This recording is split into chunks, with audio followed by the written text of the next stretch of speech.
India data protection law says if you want to process someone's personal data, you need to do this with their valid consent. This law puts a lot of weightage in terms of procuring the data right and then securing it right. You go and order a dosa, can I have your phone number? Why are you going to do this? Are you going to print that on your dosa? If we're hungry for data, we're collecting data like we're going to actually eat them in our breakfast. And that has to stop. Doing KYC is an RBI regulation. Processing my personal data to do that KYC is a DPDP obligation. And let me tell you, they're not the same.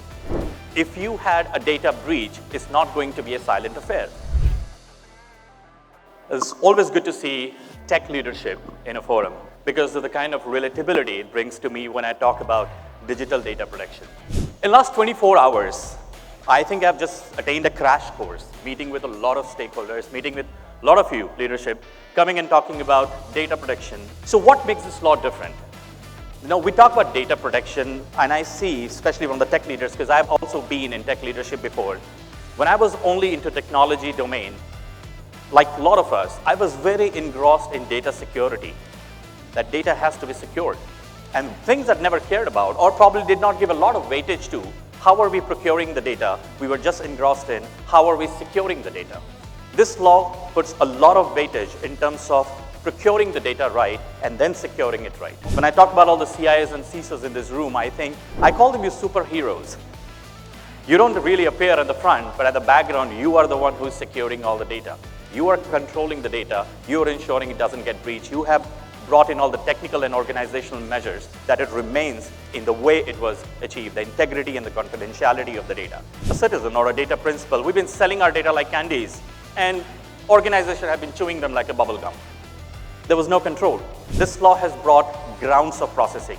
You cannot process the data simply because you decide to, or simply because you're in possession with, or simply because you have a third-party vendor selling you data that you can just go and start processing. Those things are going to change. India data protection law says if you want to process someone's personal data, you need to do this with their valid consent. The valid word is something that a lot of us probably don't know or need to know. My consent to you should be specific for the purpose, informed, and unambiguous, should be backed by an affirmative action by me where I come and say, I consent.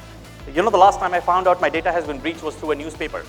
That one of the major platforms that I was using to do my grocery has been breached. And that was told to me by a third party, not by the horse's mouth. Well, that is going to change. If you had a data breach, it's not going to be a silent affair. This law allows you or mandates you to disclose the breach not only to the Data Protection Board of India, but also to the data principals whose data has been compromised. There are a lot of third parties who might not be as compliant as you. What are the checks and balances you're applying to ensure that the end-to-end custody of the data is secure?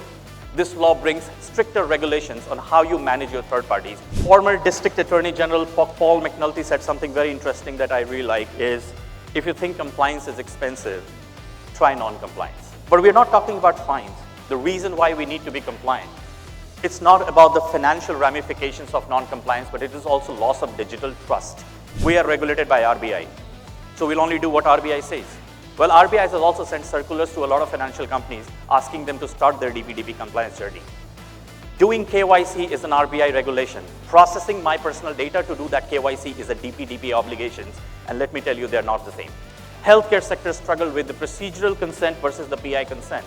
I go to a hospital, I need to go through a procedure, I give a consent. All right, if I die on the table, you'll not be liable. That consent is very different from the time I go to a hospital, give my personal data, register myself as a patient. You go and order a dosa, can I have your phone number? Why are you going to do this? Are you going to print that on your dosa? That is collection of the personal data, which is not required. Principle of data minimization is a very crucial principle in data protection law. If we're hungry for data, we're collecting data like we're going to actually eat them in our breakfast. And that has to stop. I think there's a lot of control already now, but if you think about a couple of years ago, everyone was trying to collect more data than they actually needed. While these are sector-specific challenges, there are also cross-sectoral challenges that applies for every business. Something like a valid consent management, right of access. Tell me the data you hold about me, tell me where you're transferring it, tell me why you're using it, tell me how you longer want to retain it. The right of correction, right of erasure, I want you to delete my data, right of opt-out, I want you to opt out the consent that I've given.